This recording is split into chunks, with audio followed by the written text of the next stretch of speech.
Good morning class. आपका topic चल रहा है company account issue of share, ठीक है। उसी में क्वेश्चन नंबर आपका है 36, ठीक है। कौन सा क्वेश्चन है? 36। देखिए क्वालिटी जो बुक है उसमें लिखा है,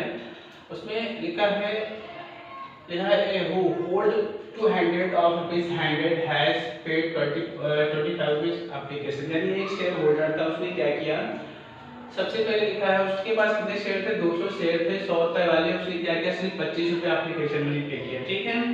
उसके बाद फिर ये मिस्टर बी है दूसरे शेयर होल्डर, नेक्स्ट पॉइंट उसमें लिखा हुआ hold 300 of rupees 100 shares has paid 25 application and 30 rupees आपका अलॉटमेंट। कहने का मतलब क्या है कि जो मिस्टर बी है उनके पास 300 शेयर्स थे, उन्होंने और 100 रुपए वाले थे, उन्होंने सिर्फ 25 रुपए एप्लीकेशन कर दिया और अलॉटमेंट कर दिया, बाकी का पेमेंट नहीं किया, ठीक है। उसके बाद सी एक नेक्स्ट शेयर होल्डर थे, उनके पास कितने शेयर थे, 400 शेयर थे और 100 रुपए वाले थे, उन्होंने क्या किया, 25 रुपए एप्लीकेशन के दिया, 30 रुपए अलॉटमेंट और 25 रुपए का फर्स्ट कॉल दिया, ठीक है।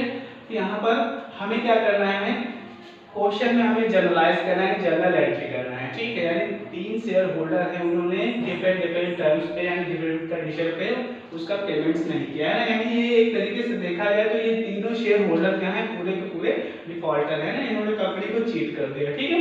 तो अभी हम क्या करेंगे, एक डिफॉल्टर एक टेबल बना लेते हैं कि ये लोग कितना कितना पैसा नहीं दे रहे हैं, ठीक है। तो उसके लिए हम क्या करेंगे, सबसे पहले लिखेंगे calculation of table of share amount, ठीक है।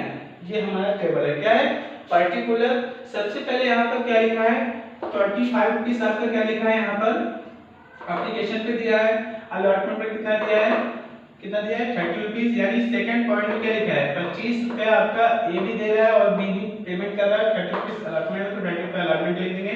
फिर आगे नेक्स्ट क्या लिखा है, फर्स्ट कॉल पे आपका कितना लिखा है, फर्स्ट कॉल पे आपका 20 रुपीज लिखा है, ठीक है। कितना लिखा है, 20, कितना लिखा है, 20। तो लास्ट कॉल का हमारा बैलेंस कितना आ जाएगा बेटा, आपका 25। यानी टोटल हमें कितना लाना है, 100। यानी ये जो 100 है, ठीक है, इसमें इसी के टुकड़े कर दिए गए, ठीक है। सबसे पहले आपका 25, 30, 20 और 25, ठीक है।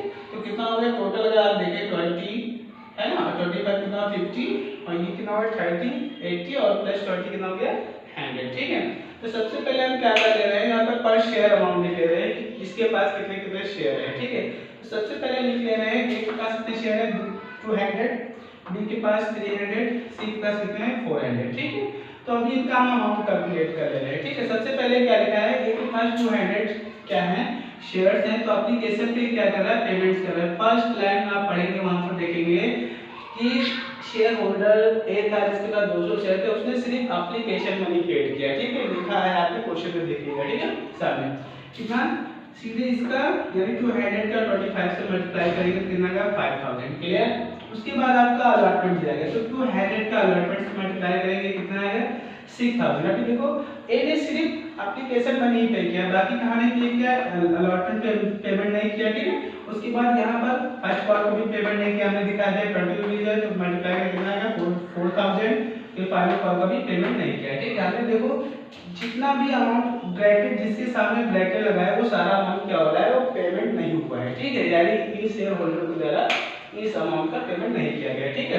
तो एक के द्वारा ये पेमेंट नहीं किया गया, ये पेमेंट नहीं किया गया, ये यानी allotment, first call, final call का पेमेंट नहीं किया गया, सिर्फ एप्लीकेशन का अमाउंट ही दिया है, ठीक है।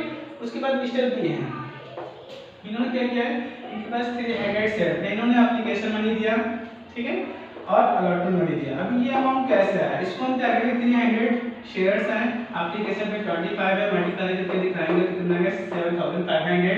फिर आपका 300 शेयर है, अलॉटमेंट पे 30 रुपीज है, 300 का 30 से मल्टीप्लाई करेंगे 9000 आया, ठीक है। उसके बाद 300 है, फर्स्ट कॉल पे कितना दिया गया है आपका 20 रुपीज, मल्टीप्लाई करके सेम ऐसे ही यहाँ पर निकालेंगे, ठीक है। तो कहने का मतलब क्या है कि सेकंड पॉइंट यानी बी ने क्या किया, सिर्फ 2 कॉल्स पे पेमेंट किया, 25 एप्लीकेशन और 30 आपका अलॉटमेंट। तो यहाँ पे देखो इन दोनों का पेमेंट मिला, लेकिन इन दोनों का पेमेंट नहीं मिला, फर्स्ट एंड फाइनल का पेमेंट नहीं मिला, ठीक है। उसके बाद एक और शेयर होल्डर थे जिनके सी है, इनके पास कितने शेयर्स थे, 400। इन्होंने क्या किया, क्वेश्चन में बोला गया है, इन्होंने आपका 25 एप्लीकेशन कर दिया, अलॉटमेंट पे दिया और फर्स्ट कॉल पे दिया, तो कितना कितना दिया, सीधे से वही प्रोसेस मल्टीप्लाई कर लेंगे एप्लीकेशन के अमाउंट से, आ जाएगा फिर अलॉटमेंट के अमाउंट से मल्टीप्लाई कर लेंगे, यानी 400 shares into 30, 12,400 shares into 20, first call पे 8,000 और लास्ट कॉल का आपका अमाउंट पे नहीं हुआ है। ठीक है, तो कहने का मतलब क्या है कि ए ने क्या किया, यहाँ पेमेंट दिया, यहाँ नहीं दिया, यहाँ नहीं दिया, यहाँ नहीं दिया। बी ने क्या किया, यहाँ पेमेंट दिया, यहाँ पेमेंट दिया, यहाँ नहीं दिया, यहाँ नहीं दिया। सी ने क्या किया, application allotment first call payment दिया लेकिन लास्ट कॉल का पेमेंट नहीं दिया। ठीक है, तो हम अभी क्या कर ले रहे हैं, कितना अमाउंट कलेक्ट हुआ है यानी कितना अमाउंट रिसीव हुआ है उसको पहले टोटल कर लेते हैं। तो क्या लिखेंगे, टोटल अमाउंट रिसीव। तो ये पूरा का पूरा कलेक्ट हुआ एप्लीकेशन पे, ये आ गया। उसके बाद यहाँ पर देखो ये दोनों कलेक्ट हुए लेकिन ये नहीं कलेक्ट होते, इन दोनों को ऐड करके कितना आ गया, इतना आ गया, कितना आ गया, दोनों को ऐड करके कितना आ गया, 21,000। ठीक है, उसके बाद देखो यहाँ पर ये वाला पेमेंट नहीं मिला और ये वाला पेमेंट नहीं मिला है ना, 4,600 मिल रहा है, ये वाला मिला है, इसको हमने रख दिया। ठीक है, उसके बाद यहाँ देखो फाइनल कॉल पे कुछ भी नहीं कलेक्ट हुआ, इसलिए यहाँ पे कुछ नहीं रहता। ठीक है, फिर हम क्या करते हैं, इसी में देखते हैं कि अभी नॉट कलेक्ट यानी कितना पैसा भी कलेक्ट नहीं हुआ, कितना रिसीव नहीं हुआ है ना। तो देख लेते हैं, देखो यहाँ पर क्या लिखेंगे, अमाउंट नॉट रिसीव्ड। तो यहाँ पे देखो एप्लीकेशन में पूरा का पूरा पैसा कलेक्ट हो गया, तो यहाँ पे डैश कर दिया। ठीक है, उसके बाद देखो यहाँ पर अलॉटमेंट में क्या हुआ था, इन दोनों का पेमेंट मिला लेकिन इसका नहीं मिला, तो इसको हम क्या करेंगे, यहाँ रखेंगे। ठीक है, उसके बाद देखो फर्स्ट कॉल पे क्या हुआ, इन दोनों को पेमेंट मिला लेकिन इसका नहीं मिला, इसको भी हम क्या करेंगे, इसका पेमेंट मिला लेकिन इन दोनों का नहीं मिला, तो इन दोनों को ऐड करके कितना आ गया, 10,000 है ना, 4,000 प्लस 6,000 10,000 आ गया। ठीक है, उसके बाद अगले में देखो, अगले में फर्स्ट फाइनल कॉल पे तो कहीं कुछ भी पेमेंट नहीं मिला है, तो क्या करेंगे, तीनों को ऐड करेंगे तो हमारा 22,500। ठीक है, तो ये हमारा क्या हो जाएगा, ये सारा हमारा कर देगा कौन सी एरिया हो जाएगा, यानी क्या किया गया है, यानी इतना इतना पेमेंट नहीं मिला, सारा कौन सी एरिया हो जाएगा। ठीक है, तो अब हम क्या करेंगे, सीधे से जनरल पास करेंगे। सबसे पहले हम क्या करेंगे, जैसा कि मैंने आपको बताया कि फॉरफिटेड की एंट्री क्या होती है, सबसे पहले लिखेंगे शेयर कैपिटल को क्या करेंगे, डेबिट करेंगे to share forfeited to policy major. तो अभी कितने शेयर फॉरफिटेड कर रहे हैं, ए बी सी तीनों के मिला के कितने, टोटल ए के 200 प्लस बी का 300 और सी का 400, टोटल कितना हो जाएगा, 900 है। तो कितना, 900 इंटू कितने रुपए वाले थे, 100 रुपए वाले मल्टीप्लाई करके सीधे से 90,000 यहाँ रख देंगे। अभी टोटल यहाँ पर कॉल सी एरिया में कैसे करेंगे, सबसे पहले देखो यहाँ पर 6,000 10,000 22,500 तीनों को ऐड करेंगे, तो मैं यहाँ पर तीनों को ऐड करके यहाँ रख दिया। ठीक है, अब बैलेंसिंग फिगर से क्या करेंगे, इसको इससे माइनस करेंगे, तो ये हमारा क्या जाएगा, फॉरफिटेड का अमाउंट आ जाएगा। क्लियर, ये आपको समझ में आया।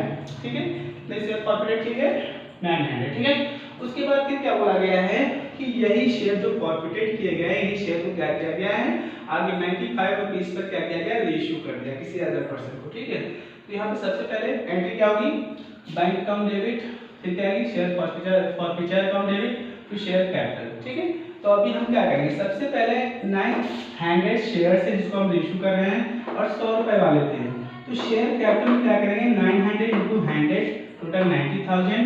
अभी देखो यहाँ पर बैंक में कितना कलेक्ट हो रहा है, यानी 90,000 के शेयर हम क्या कर रहे हैं, बेच रहे हैं, तो अभी कितना मिल रहा है, देखो 900 शेयर्स है और 95 रुपीस पे हम क्या कर रहे हैं, उसको सेल कर रहे हैं, तो टोटल आ जाएगा 85,500। तो हमारा लॉस कितना आ जाएगा बेटा, सीधे सीधे बैलेंसिंग फिगर से निकालना चाहे तो आपका 4,500 यानी 4,500। ठीक है, या फिर यहाँ से निकालना चाहें तो 900 शेयर्स है और 95 यानी 100 रुपए वाले थे तो 95 है, इसका मतलब 5 रुपए आपका लॉस है, तो 5 रुपीस से मल्टीप्लाई करके कितना है, 4,500। ठीक है, क्लियर, तो ये क्या हो गया, रेशियो हो गया। ठीक है, फिर उसके बाद हम क्या करते हैं, जो भी अमाउंट होता है, जब हम फॉरफिटेड करते हैं है ना, तो कंपनी को प्रॉफिट होता है, जब इश्यू करते हैं तो लॉस होता है, तो जितना भी लॉस होता है उसको क्या करते हैं, फॉरफिटेड के अमाउंट से एडजस्ट कर देते हैं, उसके बाद जो बैलेंस बचता है उसको कैपिटल रिजर्व में ट्रांसफर कर देते हैं। ठीक है, तो हमारी एंट्री क्या है, share forfeiture account debit to share S to capital reserve. ठीक है, तो अभी कितना यहाँ पर फॉरफिटेड का अमाउंट कितना दिया गया है, 51,500 और यहाँ पे फॉरफिटेड का अमाउंट कितना है, 4,500। तो हमने क्या किया, ये वाला अमाउंट यानी ऊपर वाला जो फॉरफिटेड का अमाउंट था उसको हमने यहाँ पे रखा 51,500 माइनस यहाँ पर जब आपने सेल किया, री इशू किया, उस टाइम कितना लॉस हुआ, 45 को माइनस कर देंगे, उसके बाद जो अमाउंट आएगा कितना आएगा, 47,000, कितना आएगा, 47,000। ये आपका राइट आंसर है। ठीक है, आगे नेक्स्ट